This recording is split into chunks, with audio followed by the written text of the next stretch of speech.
ഷാഹി ഇഫക്റ്റിലേക്ക് ഏവർക്കും സ്വാഗതം. രാഹുൽ ഗാന്ധിൻ്റെ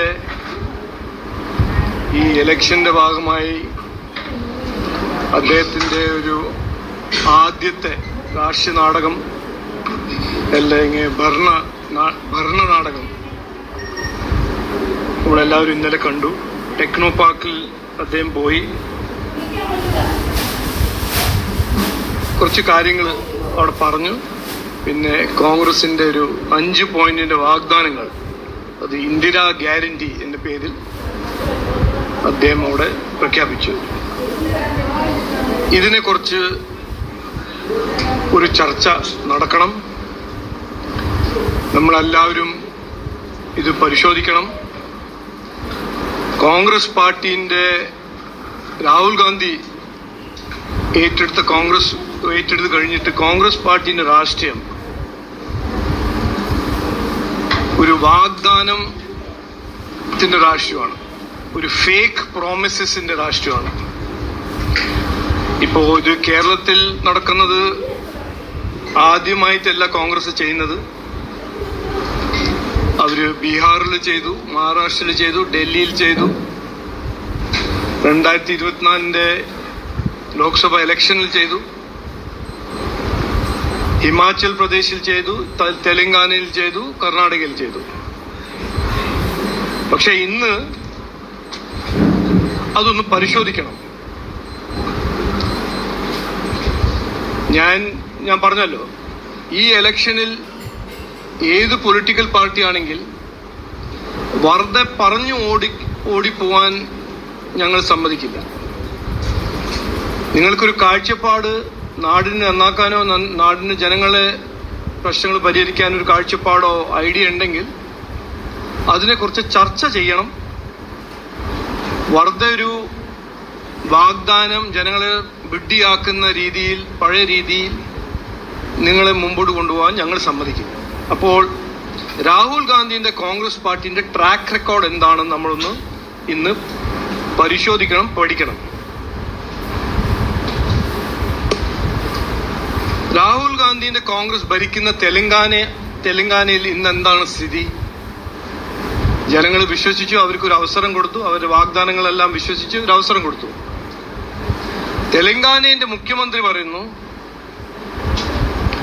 ശമ്പളം കൊടുക്കാൻ കാശില്ല, കടം വാങ്ങിച്ചിട്ട് മാത്രമേ ഞങ്ങൾക്ക് ശമ്പളം കൊടുക്കാൻ പറ്റുന്നുള്ളൂ.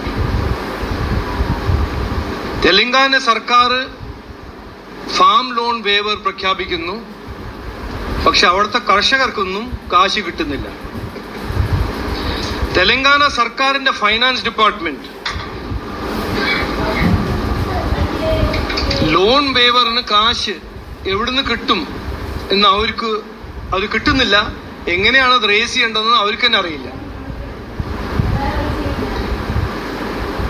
കോൺഗ്രസ് ഭരിക്കുന്ന ഹിമാചൽ പ്രദേശിൽ ശമ്പളം, സർക്കാർ ജീവനക്കാരുടെ ശമ്പളം 2-3 മാസം ഡിലേ, പെൻഷൻ 6-7-8 മാസം കഴിഞ്ഞിട്ടാണ് കിട്ടുന്നത്. കർണാടക കോൺഗ്രസ് ഈ ഗ്യാരണ്ടി പറഞ്ഞിട്ട് ജനങ്ങളെ ശ്രദ്ധ തിരിച്ച് വിഡ്ഢിയാക്കി ഭരണം പിടിച്ച ഒരു സംസ്ഥാനമാണ് കർണാടക. അവിടെ ഡെവലപ്മെന്റിന് കാശില്ലാന്ന് അവിടുത്തെ ഡെപ്യൂട്ടി മുഖ്യമന്ത്രി പറയുന്നു. അപ്പോൾ കോൺഗ്രസിന്റെ ഈ ഫേക്ക് പ്രോമിസസ്, ഇത് ഇലക്ഷന് മാത്രം ജനങ്ങളെ വിഡ്ഢിയാക്കുന്ന ഉറപ്പുകൾ അല്ലെങ്കിൽ വാഗ്ദാനങ്ങൾ, അത് അവര് ഇതിനു മുമ്പും പല സംസ്ഥാനത്തിൽ പറഞ്ഞിട്ടുണ്ട്. അതിന്റെ പേരിൽ വോട്ട് നേടിയിട്ടുണ്ട്. ആ സംസ്ഥാനത്തിന്റെ സ്ഥിതി എന്താണെന്ന് BJP മഹാരാഷ്ട്ര ഇലക്ഷന്റെ സമയത്ത് മുൻപോട്ട് വെച്ച ഒരു സാമ്പിളാണ് ഞാൻ ഇന്ന് ഇവിടെ കാണിക്കുന്നത്. എന്തെങ്കിലും പറയാം, എന്തെങ്കിലും വാഗ്ദാനം കൊടുക്കുക, ഏത് വിലയാണെങ്കിലും ഏത് ലെവലിലും പോവാൻ തയ്യാറാണ് കോൺഗ്രസ് പാർട്ടി ഭരണം പിടിക്കാൻ. അത് ജനങ്ങൾക്ക് വേണ്ടിയിട്ടാണോ ഭരണം പിടിക്കേണ്ടത്? അല്ല, ജനങ്ങളുടെ പ്രശ്നങ്ങൾ പരിഹരിക്കാനാണോ? അല്ല. വികസനം കൊണ്ടുവരാനാണോ? അല്ല. പിന്നെ എന്തിനാണ്? അഴിമതി. ഞാനൊരു മാധ്യമ സുഹൃത്തോട് എൻ്റെ ഒരു റിക്വസ്റ്റ്, അഭ്യർത്ഥന, ഇതെല്ലാം നിങ്ങൾ തന്നെ പരിശോധിക്കണം. ഞാനൊരു കൃത്യമായ ഒരു ഉദാഹരണം, കോൺഗ്രസിന്റെ രാഷ്ട്രീയം, രാഹുൽ ഗാന്ധിന്റെ രാഷ്ട്രീയത്തിനെ കുറിച്ചൊരു ഉദാഹരണം ഞാൻ മുമ്പോട്ട് വയ്ക്കാൻ ആഗ്രഹിക്കുന്നു. ഒരു തെളിവുകൊണ്ട് ഞാൻ പറഞ്ഞ, ഇതെല്ലാം ഞാൻ പറഞ്ഞത് 100% സത്യമാണ്. 2009 ലോക്സഭ ഇലക്ഷന്റെ സമയത്ത് രാഹുൽ ഗാന്ധിന്റെ കോൺഗ്രസ് ഒരു ഫാം ലോൺ വേവർ പ്രഖ്യാപിച്ചു. കർഷകർക്ക് അവരുടെ കടം വായ്പ നമ്മൾ വേവ് ചെയ്യണം എന്ന് പറഞ്ഞൊരു പ്രോഗ്രാം പ്രഖ്യാപിച്ചു. 45,000 കോടി എന്തോ ആയിരുന്നു അതിന്റെ ചെലവ്, എലക്ഷന്റെ തൊട്ടു മുമ്പ്. എലക്ഷൻ കഴിഞ്ഞിട്ട് CAG അത് ഓഡിറ്റ് ചെയ്തപ്പോൾ CAG കണ്ടുപിടിച്ചത്, ഇത് UPA ഭരിക്കുന്ന സമയത്ത് CAG ഓഡിറ്റ് ചെയ്തതാണ്, 30% ലോൺ വേവറിൽ തട്ടിപ്പായിരുന്നു.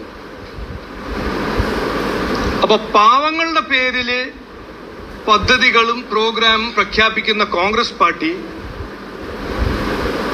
വോട്ട് നേടാൻ ഓരോരോ വാഗ്ദാനം കൊടുക്കുന്ന കോൺഗ്രസ് പാർട്ടി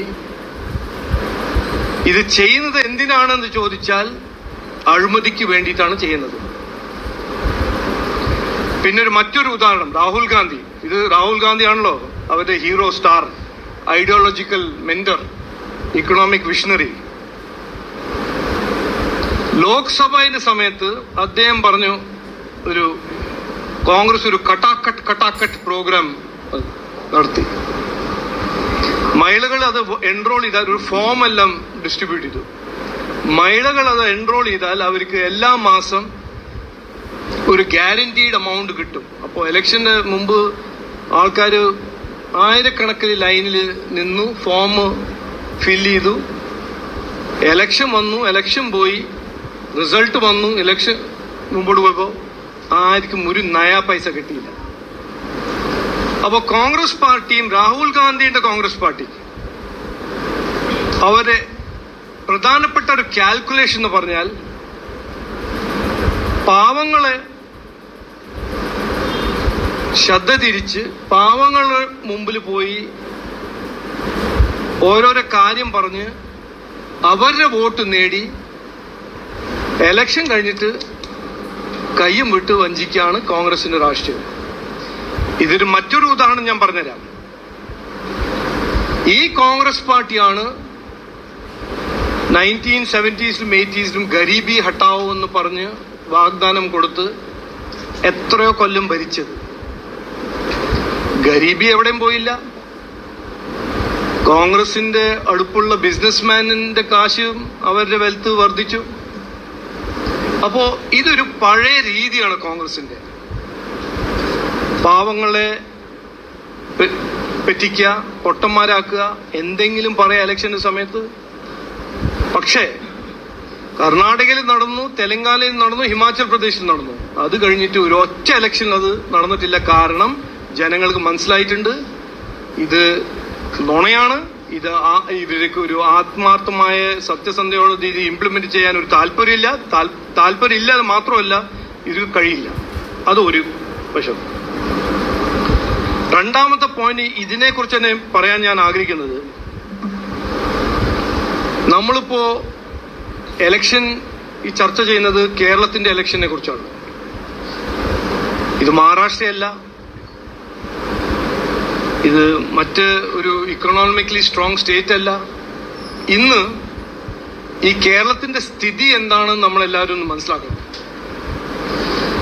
ഇന്ന് ഈ കേരളത്തില് 100 രൂപ ഗവൺമെന്റിന് കിട്ടുന്ന 100 രൂപയിൽ 92.5 രൂപ പോകുന്നത് കടം, പലിശ, ക്ഷേമ പദ്ധതികൾ പോകുന്നു. ഡെവലപ്മെന്റ് ഉള്ള കാശ് 7.5%. അതുകൊണ്ടാണ് KSRTC ജീവനക്കാർക്ക് ഇന്ന് ശമ്പളം കിട്ടുന്നത് എത്രയോ മാസം കഴിഞ്ഞിട്ട്, പെൻഷൻ കിട്ടുന്നില്ല. എന്നിട്ടാണ് രാഹുൽ ഗാന്ധി പറഞ്ഞത് സൗജന്യ KSRTC സ്കീം. അപ്പൊ KSRTC എന്താ സ്ഥിതിയായിരിക്കും? അതിനെ കുറിച്ചൊരു വാക്ക് പറഞ്ഞില്ല. KSRTനെ എങ്ങനെ സംരക്ഷിക്കും, KSRTനെ എങ്ങനെ ശക്തമാക്കും, അതിലൊരു വാക്കുമില്ല. കാരണം അതിന് അധ്വാനിക്കണം, അതിന് കാര്യങ്ങൾ ചെയ്യണം. ഇത് പറയാനൊന്നുമില്ലല്ലോ, ഇതൊരു സ്റ്റേറ്റ്മെന്റ്, സൗജന്യ യാത്ര. അപ്പോൾ ഈ ഇലക്ഷൻ നിർണായകമായ ഇലക്ഷനാണ്, നാടിന്റെ ഭാവി തീരുമാനിക്കേണ്ടത് ഇലക്ഷനാണ്. ഓരോരോ ഗിമ്മിക്ക് വന്ന് ഇവിടെ പറയുന്ന രാഷ്ട്രീയക്കാരെ ജനങ്ങൾ ശ്രദ്ധിക്കണം എന്നാണ് ഞങ്ങളുടെ അഭ്യർത്ഥന. പുതിയ വിശേഷങ്ങളുമായി വീണ്ടും കാണാം. അതുവരെ എല്ലാവർക്കും നന്ദി, നമസ്കാരം.